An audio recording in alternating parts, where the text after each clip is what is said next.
Hello साथियों, मैं आप सबका स्वागत करती हूँ अपने यूट्यूब चैनल हिंदी भाषा देश की आशा पर। यहाँ पर हम देखे थे हिंदी कक्षा 8वीं का पहला पाठ, सेमेस्टर 2 का पहला पाठ देख चुके हैं। अब हम आज दूसरा पाठ देखेंगे हिंदी का। इंग्लिश मीडियम की हिंदी है, हिंदी मीडियम की नहीं है। लेसन नंबर 2, परोपकार। श्री कृष्ण जी इसके लेखक हैं। इसमें प्रश्न उत्तर मैं पूरा वर्कबुक का प्रश्न उत्तर बताने की कोशिश करूँगी।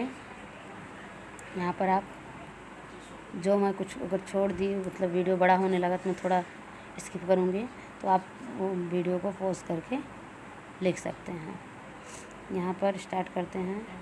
विषय प्रवेश में आप लोग पढ़ लेना।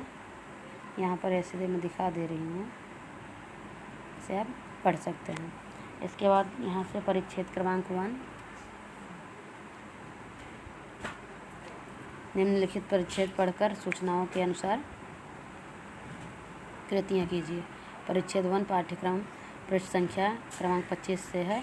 बहुत पहले यहाँ से लेकर के क्यों करते हैं यहाँ तक का पैराग्राफ लेना है। यहाँ पर शब्दार्थ है। क्यारियाँ, खेतों में मेड़ों से घिरे स्थान जिनमें पौधे उगाए जाते हैं। मंडराना, किसी के चारों ओर और घूमना।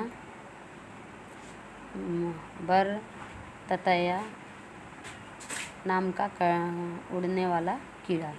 ये हमारा शब्दार्थ हो गया। अब आकलन हम चालू करेंगे। कृति 1, एक वाक्य में उत्तर लिखो।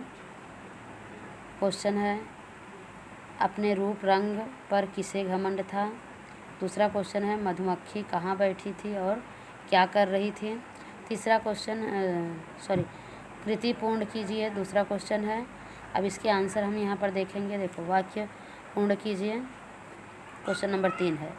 इसके बाद यहाँ क्वेश्चन नंबर 1 का उत्तर है, अपने रूप रंग पर बर को बड़ा घमंड था। मधुमक्खी गुलाब के फूल पर बैठी उसका रस चूस रही थी। अगला आंसर यह है, मधुमक्खी और बर में समानताएं। दोनों में पंख होते हैं, दोनों उड़ सकती हैं, दोनों फूलों का रस चूसती हैं, दोनों डंक मारती हैं।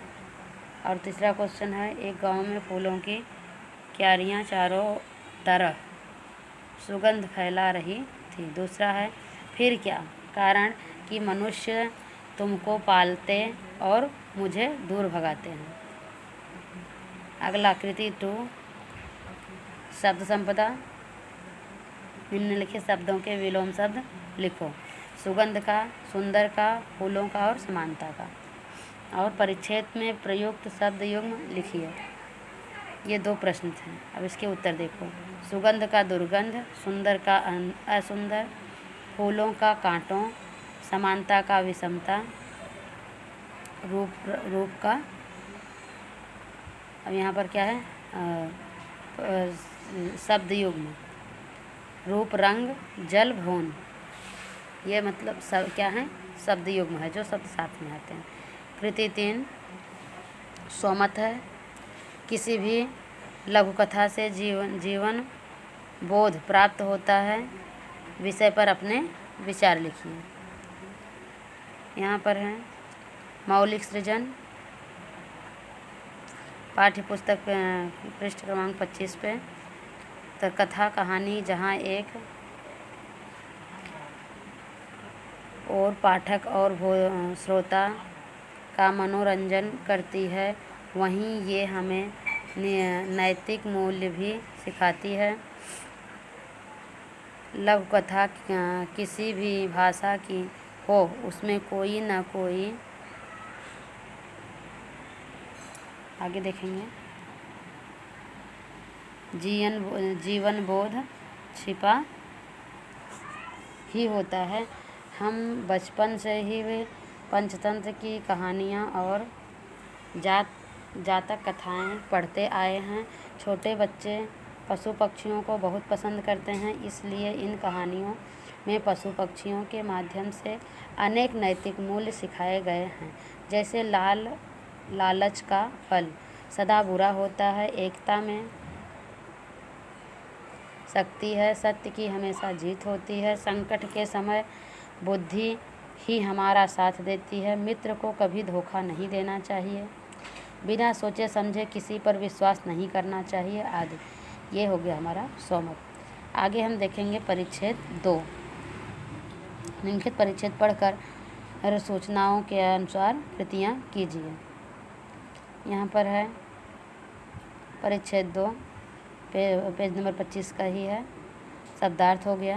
कृति 1 आकलन, विशेषताएं लिखो। वर्रे की 2 विशेषताएं लिखनी है, मधुमक्खी की 2 विशेषताएं लिखनी है और यहाँ कारण लिखना है। 2 क्वेश्चन है। एक वाक्य में उत्तर लिखना है 2 क्वेश्चन का। तो हम वर्रे की पहले विशेषता देख लेंगे। यहाँ पर उत्तर है, देखो ये वर्रे मनुष्य को कष्ट देती है, उन्हें डंक मारती है। और मधुमक्खी मनुष्य के काम आती है, उन्हें मीठा शहद देती है। ये दोनों आंसर हो गए इसके। और अगले क्वेश्चन का आंसर है मनुष्य द्वारा प्राणी का आदर पाना, गुण होना परोपकारी होना, गुणी होना या नहीं, गुण होना परोपकारी होना। दूसरा है मनुष्य द्वारा प्राणी का अनादर पाना, दृश्य को दुख पहुंचाना, स्वार्थी होना। तीसरा इसके बाद है मधुमक्खी लोगों को मीठा शहद देती है, वर्र के डंक मारने से सूजन आ जाती है। कृति 2 शब्द संपदा, निम्नलिखित शब्दों में प्रत्यय जोड़कर नए शब्द बनाएं। रंग, गुण, कष्ट, आदर, निम्नलिखित शब्दों के लिंग पहचान कर लिखिए। कारण, कष्ट, सूजन, सुंदरता। रंग प्लस ईन क्या हो गया, रंगीन। गुण प्लस वान, गुणवान। कष्ट प्लस पूर्ण, कष्टपूर्ण। आदर प्लस डी, आदरणीय।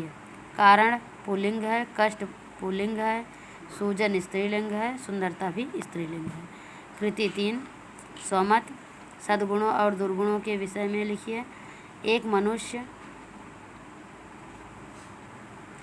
सही मायने में तभी मनुष्य कहलाने का अधिकारी होता है जब उसके अंदर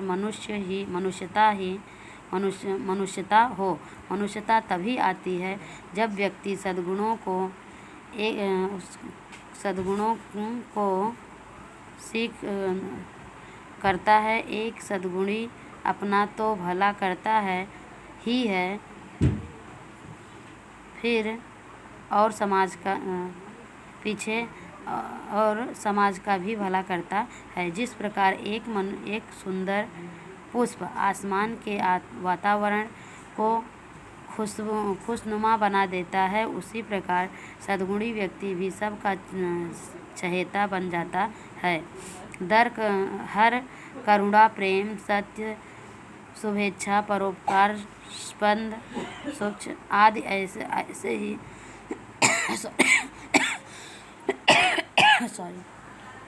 सद्गुण है। दूसरी ओर क्रोध, घृणा,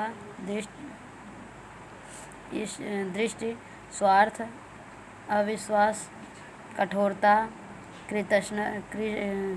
कृतृष्णता आदि ऐसे गुण हैं जिन्हें किसी भी सभ्य समाज में पसंद नहीं किया जाता। ये हो गया सोमत। अगला क्वेश्चन है संपूर्ण पाठ पर आधारित स्वाध्याय कृति।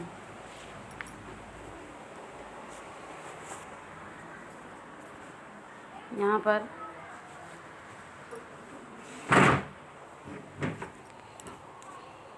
इस लघु कथा से प्राप्त होने वाली सीख लिखिए। इस लघु कथा में वर्र और मधुमक्खी के माध्यम से यह सीख मिलती है कि रूप रंग के स्थान पर गुणों को ही सर्वत्र आदर प्राप्त होता है।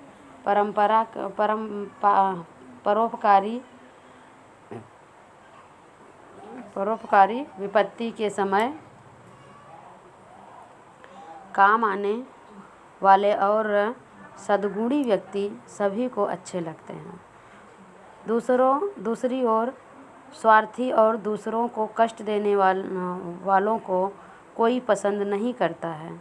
समाज में सभी ऐसे लोगों से दूर रहना चाहते हैं, अतः हमें सद्गुणों को ग्रहण करना चाहिए। स्वार्थ से दूर परोपकार को अपना धर्म बना लेना चाहिए। व्याकरण और भाषा ज्ञान। यहाँ पर देखो पेज नंबर 26 पे है। और, वाह, धीरे धीरे, लेकिन, तरफ, अरे रे, तेज, परंतु। इन शब्दों को हमें क्या बताना है? अव्यय के भेद बताने हैं, कौन सा अव्यय है उसका वाक्य में प्रयोग करना है। तो यहाँ पर देखो क्या है। और संबंध बोधक अव्यय है। वाह विस्मयादि बोधक अव्यय है। धीरे धीरे क्रिया विशेषण अव्यय है। लेकिन समुच्चय बोधक अव्यय है। तरफ संबंध बोधक अव्यय है। अरे रे विस्मयादि बोधक अव्यय है। तेज क्रिया विशेषण अव्यय है। परंतु समुच्चय बोधक अव्यय है। चलो वाक्य में प्रयोग करते हैं। बच्चा कुछ की ओर बढ़ रहा है। बच्चा कुएं की ओर बढ़ रहा है। वाह कैसा सुंदर दृश्य है। वाह कैसा सुंदर दृश्य है। सूरज धीरे धीरे पश्चिम में ढल गया। विनीत ने पढ़ाई तो बहुत ही की, लेकिन सफल नहीं हो सका।